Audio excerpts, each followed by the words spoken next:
Truflation a chuté sous 1% depuis la fin de l'année 2025 et si maintient ce début d'année 2026 la vraie inflation US en temps réel, avons-nous la garantie, écoutez-moi bien, avons-nous la garantie que d'ici l'été prochain, l'inflation officielle viendra s'aligner sur l'inflation temps réel? La réponse est oui, sauf Black Swan, sauf choc exceptionnel. Chers amis, restez bien au bout de cette vidéo parce que je vais tout vous expliquer. Première partie, les faits. Nous regardons les datas. Où en est actuellement l'inflation US officielle, selon le CPI, selon le PCE? Que disent les indicateurs d'inflation en temps réel? Deuxième partie, différence de méthodologie, différence de mesure. Comment est calculé Truflation? Quelles sont les différences avec le calcul du CPI? Et vous allez voir que c'est passionnant. Et vous allez voir que oui, Truflation est un leading indicator si et seulement si il se maintient à son niveau actuel plusieurs mois d'affilée. Allez, 4 à 6 mois d'affilée, et c'est la garantie qu'en juillet prochain, nous sommes même peut-être sous la cible de la Fed. Je vais tout vous donner, toutes les statistiques. Pourquoi Truflation chute? Donc on va regarder ses composantes. Quatrième partie, l'immobilier c'est la clé. Vous allez voir que actuellement aux États-Unis, les loyers se renégocient à la baisse. Le taux d'inflation immobilier est négatif. Sauf que dans l'inflation officielle, ça lag. L'inflation officielle tient compte des loyers d'il y a 12 mois. C'est une moyenne glissante.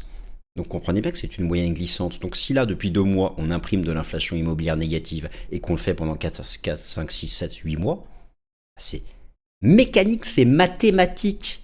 Ce que je suis en train de vous dire et ce que je vais vous montrer dans cette vidéo, même si là, la cible d'inflation paraît encore loin, quoique, bon, 2,4 sur le CPI nominal, 2,5 sur le CPI core, c'est pas si loin, mais ça peut paraître loin. Je vais vous expliquer dans cette vidéo en quoi c'est mathématique et que si ces métriques temps réel que nous observons maintenant se maintiennent, eh bien oui, nous serons à la cible d'inflation à l'été et peut-être même en dessous en fin d'année. Vous savez ce que ça veut dire, être en dessous de la cible de la Fed? Vous savez ce que ça veut dire? Ça veut dire reprise agressive de la baisse du taux d'intérêt des fonds fédéraux.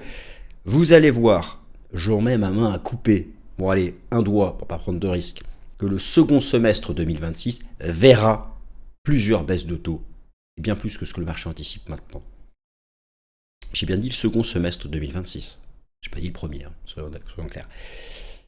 Alors, justement, on va regarder les choses d'un point de vue scientifique, entre guillemets, la fameuse convergence. Pourquoi l'inflation officielle convergerait vers Truflation? Quel est le décalage? Combien de temps ça prend? Et pour quelles raisons? Tout ça, c'est une question de méthodologie. Et je vais vous montrer donc avec quelques statistiques que cette convergence, on peut l'attendre pour l'été prochain. Donc du coup, la cible de la Fed sera-t-elle faite cet été? Là aussi, je vais argumenter sur le sujet. Et enfin, je terminerai par...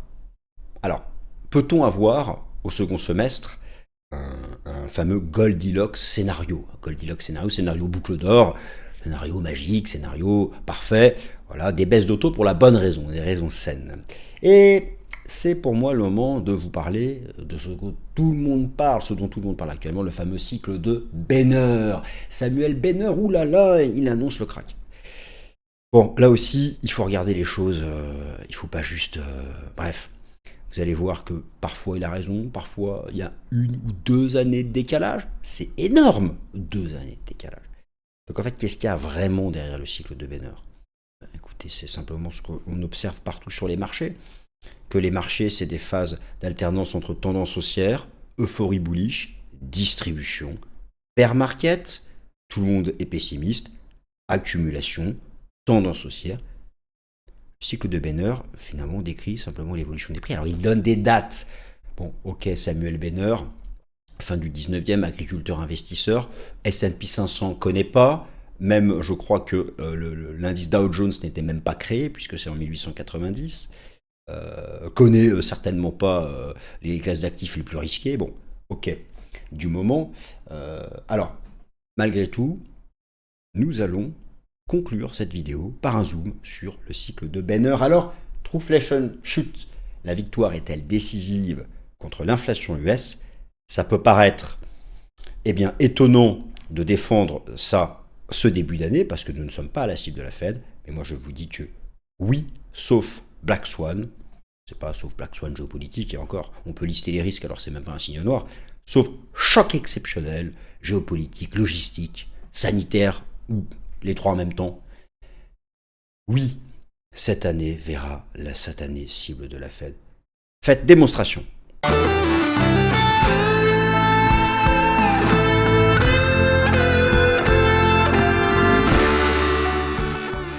Cette émission vous est présentée par Swissquote. Le contenu de cette vidéo ne constitue en aucun cas un conseil financier. Merci à tous. Trueflation chute, Trueflation US selon le CPI et le PSE. Avons-nous la certitude d'être à la cible de la Fed d'ici l'été prochain? Et donc, s'agit-il d'une victoire? Oui, parce que depuis 2022, ce n'est qu'une défaite. Nous ne sommes qu'en défaite. Il y a une désinflation, mais la victoire, c'est atteindre 2%. Simplement atteindre 2%. Une métrique d'inflation à 2%, qui d'ailleurs au passage, rappelez-vous, permettrait, pourquoi pas, aux États-Unis, à la Fed, de repenser leur cible d'inflation. Mais dans tous les cas, il faut repasser à 2%, et vous allez voir, moi j'en mets ma main coupée, que la cible sera faite d'ici l'été prochain. Donc le plan, je vous l'ai donné dans l'introduction, vous allez voir que c'est chargé, on prend les choses par étapes. Les faits, la différence de mesure, comment ça fonctionne, pourquoi Trueflation chute, pourquoi la convergence devrait se faire avec une bonne probabilité, pas en février, pas en mars, pas en avril, pas en mai, pas en juin, pourquoi pas, probablement entre juin et août. Et donc du coup, alors au passage, à partir de juin, un nouveau patron de la Fed. Il arrive au bon moment, ça va être confortable. Lui, qui a été choisi pour baisser les taux, pour le coup, les fondamentaux devraient le permettre. Allez, c'est parti, on attaque. Donc, les faits, la désinflation officielle a repris depuis décembre et Trueflation s'effondre sous 1%. Là, c'est la première chose. La désinflation a repris. Au-delà de Trueflation, la désinflation a repris. Je dis tout de suite mon propos. La désinflation a repris. Rappelez-vous, il y avait eu un trou. Donc là, vous avez sous les yeux l'inflation officielle US selon le CPI en nominal. Il y avait eu un trou ici à cause du shutdown. Pendant le shutdown, tout le monde disait l'inflation 3,1, 3,2, 3,3. Je voyais que du contenu, que des textes, que des analyses pessimistes. Ils se sont tous plantés. Tous. Et je me souviens, quand le chiffre à 2,7 est tombé, oui, mais non, c'est une erreur de data, il y a eu le shutdown, les données qui remontent ne sont pas bonnes, nous sommes à 3. Rebelote, confirmation à 2,7. Oui, mais bon, sait-on jamais. 2,4. Alors peut-être que quand nous serons à 0 ou en déflation, peut-être que là, ils admettront qu'on n'est pas à 3%. Je les taquine, mais c'est un fait. Donc déjà, au-delà de Trueflation, la désinflation a repris aux États-Unis, et même la version core, la version sous-jacente, est à 2,5. Donc me direz-vous, donc là, vous avez toutes les données sur le site officiel du ministère du Travail américain. Donc le petit trou ici, c'est à cause du shutdown. Me direz-vous, ok, on est déjà à 2,5 et 2,4. Bon, évidemment, cette cible de la Fed n'est pas très loin. Non seulement elle n'est pas loin, et vous allez voir que tout, et notamment le critère immobilier, qui est décisif, parce qu'on en a une vision en tant que leading indicator hyper simple, c'est toujours la même chose.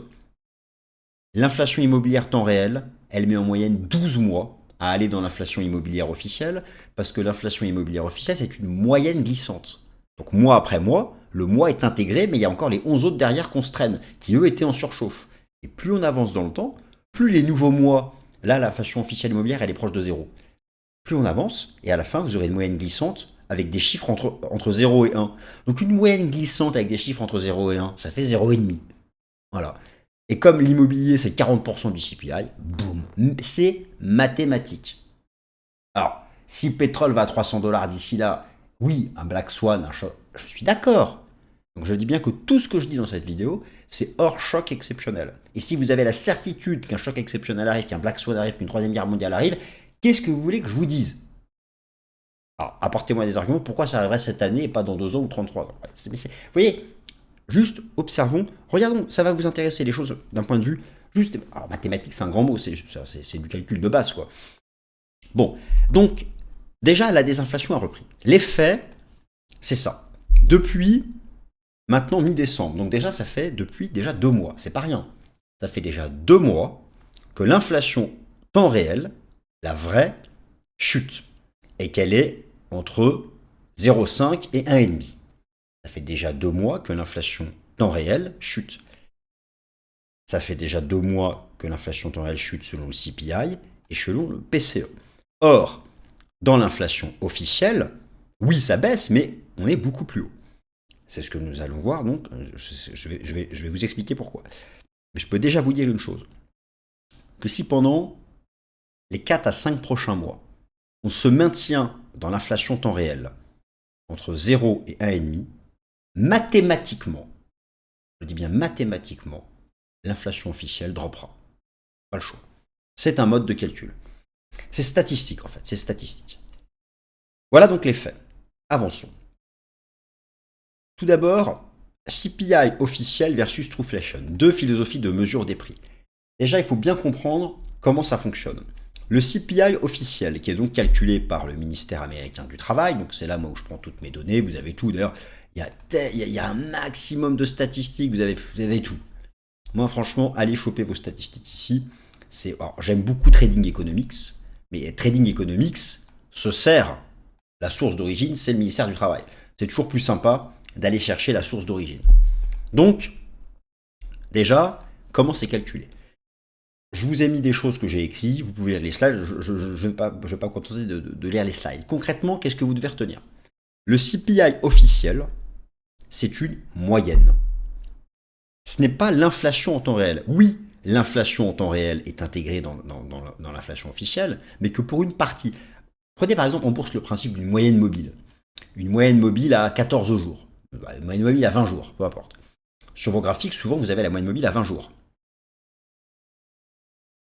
Si vous avez donc sur les 2-3 derniers jours, le prix qui s'effondre, mais passe sous la moyenne mobile. La moyenne mobile, elle commence à prendre une pente baissière, mais elle est plus haute. Pourquoi? Parce que dans son calcul, il y a encore les 17 prix d'avant qui étaient beaucoup plus hauts. Plus vous avancez dans le temps, le prix est bas. Le prix va se maintenir à un niveau bas. Et chaque jour qui passe, vous intégrez ces prix bas dans le calcul de la moyenne mobile. Et au bout de 20 jours, la moyenne mobile est tout en bas. Ce sera exactement la même chose avec l'inflation officielle versus Trueflation. Trueflation vous donne la vraie inflation de maintenant. C'est tous les jours des millions de prix qui sont agrégés. D'ailleurs, au passage, utilisation de la même technologie que Bitcoin, la technologie blockchain. Alors non pas pour aller chercher les datas temps réel, mais pour les stocker et pour avoir de la traçabilité. C'est pour ça que Trueflation est vraiment de plus en plus respecté par la haute finance. Les officiels de la Fed n'en parlent jamais, pas un mot. Mais tout le monde, les économistes de la Fed regardent. D'ailleurs, même l'algorithme de la Fed de Cleveland, NoCasting, qui lui ne se projette que sur 2 mois, ils prennent les données temps réel aussi. Donc ils savent, mais ils ne peuvent pas utiliser Trueflation. Le principe, la crédibilité de la Fed, c'est de fonctionner avec les mêmes mesures sur le long terme. Et puis avoir une moyenne mobile, c'est bien, ça lisse les chocs exceptionnels. Mais l'idée, c'est que si on a une inflation en temps réel qui se maintient bas plusieurs mois, la moyenne mobile, mécaniquement, elle baisse. Voilà. Donc, en gros, l'inflation officielle, c'est une moyenne glissante. Trueflation, c'est du temps réel. En plus de ça, dans l'inflation officielle, vous avez une composante qui lag encore plus. C'est l'inflation immobilière, qui a ses propres caractéristiques et qui tient compte des loyers des 12 derniers mois. 12 derniers mois. Donc il faut 2, parfois 3, parfois 4 trimestres. C'est énorme, 4 trimestres. C'est une année. Pour que là actuellement aux États-Unis, les loyers, le taux d'inflation des nouveaux loyers, ça se renégocie en baisse, c'est baissier. Par contre, dans les chiffres officiels, on est toujours aussi. Mais dans 6 mois, si on fait 6 mois consécutifs avec des loyers qui sont à chaque fois négociés en baisse, dans 6 mois, l'inflation officielle reflètera enfin la réalité. Vous voyez un peu le principe? Donc déjà, ça c'est la première chose. Deux façons de calculer les choses différentes, et il y a notamment cette composante loyer équivalent propriétaire, je ne vais pas vous expliquer, mais c'est la composante des loyers, un peu complexe, mais peu importe. Retenez que l'inflation officielle a un retard structurel parce que c'est une moyenne mobile, en gros. Moyenne mobile, c'est un mistake, mais c'est une moyenne glissante. Le Trueflation, c'est vraiment ce qui se passe maintenant. Données quotidiennes issues du e-commerce, carburant, assurance, abonnement, transport, tout ce qui est possible et imaginable pour aller chercher les datas. C'est ultra rapide, c'est temps réel. Ok, donc on continue. Pourquoi Trueflation chute sous 1% depuis 2025? il y a plusieurs explications, mais déjà, la première, c'est la normalisation logistique complète. Qu'est-ce qui avait foutu le bordel, la zizanie, en 2022, 2023, 2024? Le Covid, la crise sanitaire, les chaînes logistiques qui se sont mis en off pendant plusieurs semaines, plusieurs mois, la demande qui a repris, la fin de la crise sanitaire, tout avait été perturbé. La vague inflationniste, c'était un problème de chaînes logistiques, d'outils de production plus adaptés à la demande. Tout ça, il a fallu 4 ans pour que ça se normalise. C'est normalisé. C'est normalisé. C'est normalisé. Et vous ajoutez à ça la demande en baisse. La demande en baisse. La croissance a ralenti. La croissance économique, prenez le PIB américain, on n'est plus sur le même rythme de croissance des 4-5 dernières années. J'enlève le Covid. Normalisation structurelle logistique, une demande plus basse. À un moment ou à un autre, les prix cessent de monter, voire même baissent. Alors, c'est intéressant de regarder en détail. Pourquoi Trueflation baisse? Écoutez, lorsque vous allez sur Trueflation, vous allez dans la partie composantes, et là, vous avez tout. Donc, par exemple, alimentation boisson, l'inflation temps réel est à moins 2%. Moins 2%. Moins 2%. Dans le chiffre officiel, l'inflation alimentaire, on va même prendre l'inflation globale, l'inflation alimentaire est à 2,9. Dans l'inflation officielle, elle est à 2,9. Actuellement, en temps réel, elle est à moins 2. Et c'est normal, parce que l'inflation officielle, c'est une moyenne des derniers mois, pas forcément 12. 12, c'est pour l'immobilier. La plupart des autres composantes, on est plus sur une moyenne des 4 à 6 derniers mois. Donc comprenez bien que là, regardez, l'inflation temps réel immobilière, elle est passée sous zéro, là, mi-janvier. Elle est passée sous zéro mi-janvier. Donc si elle se maintient sous zéro pendant 4-5 mois, ça, là, oui, l'inflation officielle alimentaire passera sous zéro. Et donc ça, et comme l'inflation alimentaire est une composante de l'inflation officielle, ça fera baisser l'inflation officielle. Vous avez compris le principe. Donc pourquoi actuellement Trueflation baisse? Parce que l'inflation officielle des produits, des biens alimentaires baisse. Alors, attention, moins 2, jamais on reviendra sur la hausse depuis 2020. Jamais. Mais voilà, oui, certains prix alimentaires baissent. Certaines denrées alimentaires baissent. L'immobilier, l'inflation immobilière, les nouveaux loyers sont négatifs. Ça se renégocie en baisse. Les loyers, là, c'est un système de renégociation à chaque fois aux États-Unis. Là, ça se renégocie en baisse parce que la demande n'est plus là, la demande a baissé. Il n'y a plus les mêmes contraintes structurelles.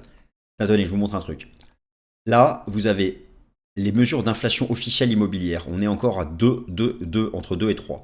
Là, vous avez en orange le Zillow Rent Index, l'inflation officielle temps réel sur les sites immobiliers. Regardez bien, regardez la courbe orange. Elle est toujours en avance sur l'inflation officielle. Là, la courbe orange, en 2021, après la crise sanitaire, elle s'est mise à exploser à la hausse. Et elle s'est mise à rebaisser en mai 2022, alors que l'inflation officielle s'est mise à baisser en juin 2023. Un an d'écart. Un an d'écart.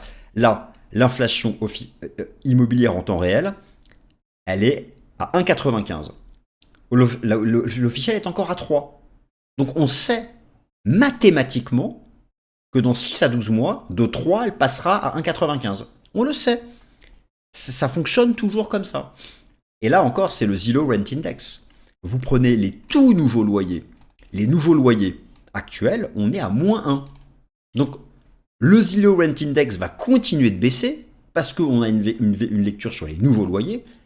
Et tout ce bordel arrive dans l'inflation officielle avec 2 à 4 trimestres de retard. L'inflation immobilière, c'est la clé. C'est 36% du calcul du CPI. 36% du calcul du CPI, 18% du calcul du PCE. À titre de comparaison, l'énergie, c'est 6% du CPI. Moins de 5% du PCE. Voilà. Donc, déjà, par rapport à ça, si vous voulez, alors, me direz-vous, imaginons que là, les nouveaux loyers se remettent à exploser à la hausse parce qu'il y a un choc, un Black Swan. Ah bah oui, je suis d'accord. Mais ce que je vous dis, c'est que si cette inflation immobilière, qui est passée sous zéro depuis déjà un mois, reste entre 0 et 1 jusqu'à mai-juin prochain, c'est la certitude que l'inflation officielle US sera la cible de la Fed cet été. Pourquoi la certitude? Je vais vous dire que c'est une certitude mathématique de par le poids de l'immobilier dans le calcul du CPI, 36%. Alors, si entre-temps il y a une guerre mondiale, que le pétrole monte à 500 $, je suis d'accord avec vous. Là aussi, mathématiquement, l'inflation va s'envoler. Je suis d'accord. Mais ce que je veux dire, c'est que là, il y a des forces structurelles qui s'exercent, qui font que, sauf choc exceptionnel, la cible de la Fed va être faite cette année. Et donc que Kevin Warsh, il a vraiment de la chance d'arriver à la tête de la Fed à partir du mois de juin. Lui, ça va être facile. Voilà, il aura les. C'est même pas qu'il va céder à ce que demande Trump, c'est que la macro demandera des baisses de taux. Voilà. La macro demandera des baisses de taux. Et lui, il sera vraiment bien. Non, franchement, le Zillow Rent Index, l'inflation, les nouveaux loyers en temps réel sont sans appel. Sans appel. Je vous montre où en est actuellement l'inflation immobilière officielle. Elle est à 3. D'accord? Je viens de vous montrer que les nouveaux loyers là sont négatifs et que le Zillow Rent Index, ce qu'on observe sur une moyenne des sites d'annonces immobilières, 1,95. Ça suffit, hein. Le CPI officiel, Core, est à 2,5. Ce que je viens de vous dire sur l'immobilier, ça suffit, parce que c'est 40% du calcul, l'immobilier. Ça suffit pour l'amener à 2, voire un poil sous 2. Donc voilà, après c'est fait, la cible est faite. Non mais c'est passionnant ça, c'est passionnant. Alors bien sûr, voilà, moi maintenant, l'enjeu, si vous voulez, je vous donne la réponse à cette vidéo. Quand est-ce que la convergence va se faire? La convergence, attendez, j'enlève ça. La convergence, elle se fait uniquement si le Trueflation, qui est quand même passé sous 2 depuis maintenant 2 mois, se maintient sous 2 encore 4-5 mois. Voilà. Donc là, c'est pas comme s'il était sous 2 depuis 2 jours ou une semaine. Il est sous 2 depuis mi-décembre. Là, on arrive en mars. Donc, il est encore sous 2, et même sous 1. Vous voyez, il y a de la marge. Donc, si le Trueflation se maintient, allez, entre 0,5 et 1,5, 1,7, 1,8, encore 4 mois, c'est mathématique. Voilà, on sait que la cible de la Fed est faite. Alors, par contre, si le Trueflation se met à exploser, remonte à 3%, là, c'est mathématique aussi, ça va être plus compliqué d'aller à la cible de la Fed. On va pas, voilà, oui, là, je suis d'accord avec vous. Donc, l'enjeu, en fait, ce qu'il faut absolument, c'est que Trueflation se maintienne à son niveau actuel pendant 6 mois. Et même là, ce qu'on observe sur l'immobilier, de toute façon, ça va arriver. Et ça marche dans les deux sens. Après, il va falloir du temps. Si jamais l'inflation veut rebondir, ça va prendre du temps. Rappelez-vous le lag. Donc, là, je vous ai mis une synthèse. En désinflation rapide, ce qui est actuellement le cas, le CPI officiel suit lentement Trueflation. Trueflation baisse en premier. Et vous avez un lag de 6 à 12 mois. Donc, vous voyez, si ce n'est pas au milieu de l'année 2026, ce sera plutôt en seconde partie du dernier semestre 2026, où là, la Fed devrait pouvoir enchaîner les baisses de taux pour une bonne raison, qui est donc la désinflation.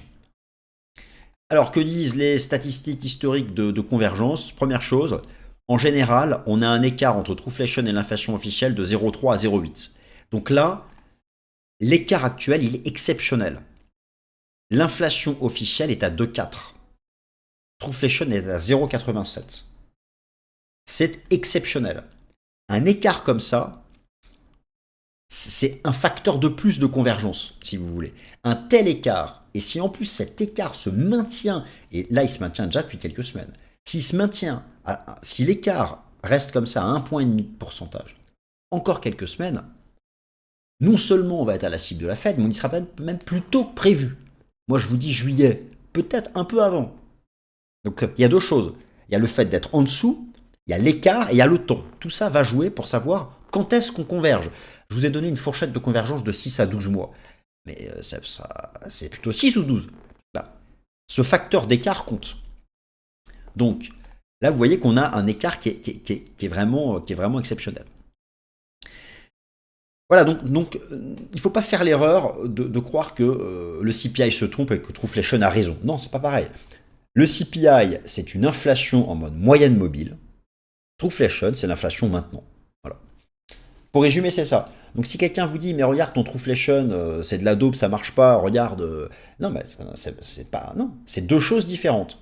Sauf que l'un, avec le temps, agit en leading indicator sur l'autre. C'est le principe d'une moyenne mobile. Encore une fois, prenez la moyenne mobile d'un actif que vous suivez, elle évolue chaque jour, mais c'est pas parce qu'un jour le prix de l'action fait moins 20 que la moyenne mobile fait moins 20. Par contre, si après avoir fait moins 20, on se maintient tout en bas, la moyenne mobile finira par tomber sur le prix. C'est exactement pareil entre le CPI et Trueflation. Et ça, je trouve ça passionnant. Alors moi, ça m'intéresse. J'espère aussi, hein, sinon vous êtes peut-être déjà plus là. Donc alors là, je m'amuse, hein, donc jeudi été 2026, bon, à peu près, jeudi été 2026, entre un 6 et un 9, on verra bien, mais vous avez compris que c'est à peu près là où on peut attendre une convergence, et donc à ce moment-là, c'est Kevin Warsh, hein. Kevin Warsh qui sera à la tête de la Fed. D'ailleurs, le marché pense que les baisses de taux, comme par hasard, vont reprendre à partir du 17 juin, et qu'il y en aura encore une autre en septembre. Tout ça match en fait. Et moi je pense que même là le marché en anticipe 2. Moi j'en anticipe 3. Peut-être 4, mais pas 2 en tout cas. 3 minimum. 3 minimum d'ici la fin de l'année. Et là je vous remonte un slide, c'était à l'époque où je faisais les slides en anglais, que je vous avais fait en septembre dernier, en vous expliquant que la période d'intégration, de normalisation normale post-tarif douanier pouvait arriver de 4 à 9 mois et que ça donnait premier semestre 2026. Et c'est incroyable, c'est qu'en fait, on est vraiment dedans. Donc, oui, en fait, sans les tarifs douaniers, on serait déjà à la cible de la Fed. C'est ça qui est passionnant. Mais là, en plus, on est rentré dans la période de normalisation des post-tarifs douaniers. Donc, beaucoup de choses, je trouve, match. Beaucoup de choses match pour penser que la cible de la Fed sera en café. Alors, je sais que je vous ai dit 1000 fois que la cible de la Fed serait faite. Mais là, quand même, admettez qu'on commence à avoir du solide. Commence à avoir du solide pour croire qu'elle sera faite dans le courant de cette année. Alors S&P 500, Goldilocks et OS2, le cycle de Benner dit non. Alors ça, c'est tout le monde en parle, le cycle de Samuel Benner. Il fallait que j'en parle, mais je voulais pas faire une vidéo dédiée sur le sujet parce qu'il y en a partout. Donc le bouquin a été écrit en 1884. C'est un agriculteur investisseur. Non, le S&P 500 n'existait pas. Je suis même pas sûr que les indices d'eau existaient. Je crois que c'est 1890 quelque chose à vérifier. Encore moins Bitcoin. Bon, bref. Voilà. Encore moins les ordinateurs. On pouvait faire des graphiques, il n'y a pas de souci, mais sur une feuille avec un crayon. Bon. Mais effectivement, le cycle de Benner nous dit qu'on va dans le mur. Alors, là c'est pareil. Qu'est-ce qu'il dit le cycle de Benner? Il dit qu'il y a des années où on arrive dans des paniques incroyables.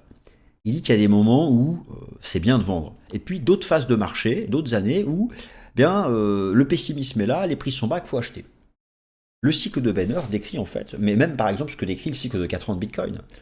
Vous avez des phases de tendance haussière qui se terminent par des pics euphoriques, ensuite des phases de bear market qui se terminent par une phase de pessimisme et une accumulation tout en bas, et puis ça repart. Voilà, ça décrit le cycle boursier, le cycle psychologique classique. Alors, ce qui est intéressant avec le cycle de Benner, c'est qu'il donne des dates. Et à première vue, on se dit incroyable, 2007, il a prévu le crack. 1999, il a prévu le crack. Alors déjà, je vous montre un truc. Je vous montre quelque chose. Ok. 1999, il a prévu le crack. Alors déjà, le sommet, c'était septembre 2000. Ah oui, non mais attendez, soyons précis. Le sommet, c'était septembre 2000. Il n'y a pas écrit 2000. Il y a écrit 1000. Donc déjà, on ne serait pas à 1 ou 2 années près. Bah, ça change tout. Donc c'est pas, il faut en tenir compte. Bien sûr, ça donnera des périodes, des zones.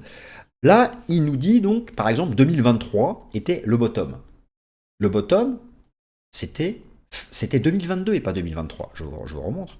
Le bottom du S&P 500, c'était l'automne 2022 et pas l'automne 2023. Donc déjà, c'est pas non plus précis comme une montre suisse. D'accord? D'autre part, c'est pas précis comme une montre suisse. D'autre part, il nous indique que effectivement 2026, good times, high price, ça peut être le moment de prendre des profits. Oui, bah effectivement, ça ne veut pas dire qu'un crack arrive en 2026. Beaucoup utilisent le cycle de Benner pour dire la bulle spéculative de l'IA va exploser. Mais tout le monde sait que l'IA est actuellement chère. Tout le monde sait qu'il y a un excès de valorisation. Tout le monde sait que le S&P 500 est cher en termes de valo. Alors, effectivement, c'est pas l'année. Ce que nous dit Benner, là, c'est que c'est pas l'année où il faut acheter pour la première fois. Et d'ailleurs, la tech, prenez l'indice sectoriel de la tech que je vous montre souvent. il corrige depuis octobre dernier. Il est en retracement depuis octobre dernier. Déjà, en fait, depuis 2025, on est rentré dans une phase un peu de consolidation du secteur de la tech. Mais effectivement, il faut toujours l'avoir. On aura toujours un œil sur ce cycle de Benner. Moi, je dirais qu'il faut plutôt avoir un œil sur voilà, les années où les paniques, où on peut attendre une énorme panique. Alors, 99, bon, il a manqué le truc à une année près. Vous voyez, 2026, c'est plutôt une année intermédiaire. Alors, si 2026 avait été tout en haut ici, comme ce fut le cas avec 99, où il y avait un alignement de deux temporalités de cycle, on aurait pu flipper. Mais effectivement, c'est pas choquant de se dire qu'à un moment ou à un autre, le marché va marquer une pause cette année, ce qu'en fait, même déjà plus ou moins le cas sur le secteur de la tech. Voilà, donc tout ça pour dire que c'est intéressant, mais que c'est pas précis au mois près, ça ne l'est même pas à l'année près, d'accord? Mais ça donne quand même des zones temporelles. Chers amis, j'espère que cette nouvelle édition du Top Gun vous a plu, et quant à moi, je vous remercie de m'avoir écouté. Ce contenu est informatif et éducatif destiné aux personnes connaissant les marchés financiers. Il ne constitue pas un conseil en investissement, juridique ou fiscal. Le trading et l'investissement comportent des risques, notamment la perte de capital. Les CFD et actifs numériques sont volatiles et ne conviennent pas à tous. Swissquote décline toute responsabilité quant à l'exactitude du contenu ou aux pertes liées à son usage. Produits et services disponibles selon la législation en vigueur.